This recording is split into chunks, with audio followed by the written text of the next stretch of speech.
Friends, come on in, sit back and relax, and join me as I talk to the cast of Marvel Studios' WandaVision. It's coming out this January on Disney+. One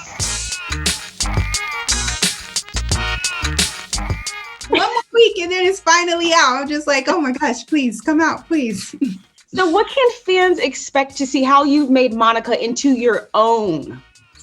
Yes, I definitely had a great time with the creatives of the show, Matt, Jack, and Mary, talking about what my ideas of her were and with what they have given me, who I think she is at this moment, and that being based off of me going back to Captain Marvel and watching Akira Akbar's portrayal of Monica when she was a young girl in our introduction to Monica Rambeau, and then also to the comic books. I read lots of, and still am reading lots of comics of her journey and trying to understand who she is and who she was and how I can infuse all of those things together in WandaVision and beyond.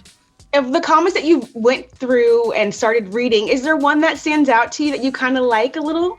I like her earlier stuff. I shouldn't say that in comparison because I'm still working on it. So I haven't gotten all the way through. But I mean, even like her origin story in Amazing Spider-Man, where you first meet her in the comic books, she's just so unapologetic and so beautiful and bold and brave and standing up for what's right. I love that very fierce introduction of Monica. What was your first Marvel experience like? Where were you? How old were you? What was it? That's a good question. I mean, I think it must have been like, it must have been Iron Man, right? I mean, I think I must have taken a kid to see Iron Man, and I just remember just like being just so excited that it could be. That it just didn't take itself that seriously, that it was fun and thrilling that it was fun and funny, that it was thrilling and also just seemed like fresh. And I was excited that my kids had something that they could watch that was like that. Like, anyway, all that stuff. Oh, this was Iron Man. This was Iron Man, and I went to the theaters. I was living in New York at that time, and I went to the theater, and I was in school. That's what it was. Yeah. And I watched the show, and I was just like, the movie, and I was in awe. And then I've just been following ever since.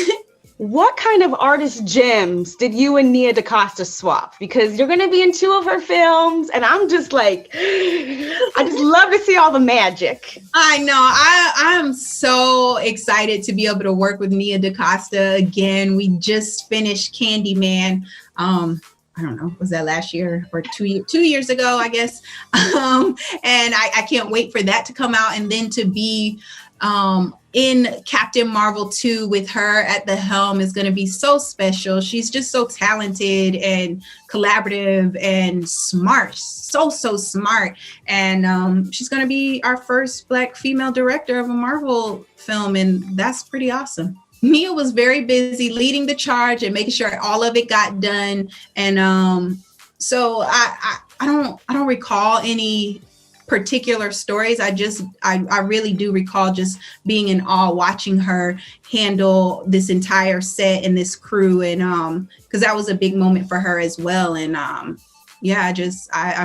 I admire her and I look up to her, and I'm really excited for her. Yay, and we're excited for you. Well, friends, I hope you were entertained and that you had as much fun watching it as I did talking to some of your favorite fans. Please don't forget to hit subscribe, leave me a comment, and also hit the like button. I'll see you on the next one.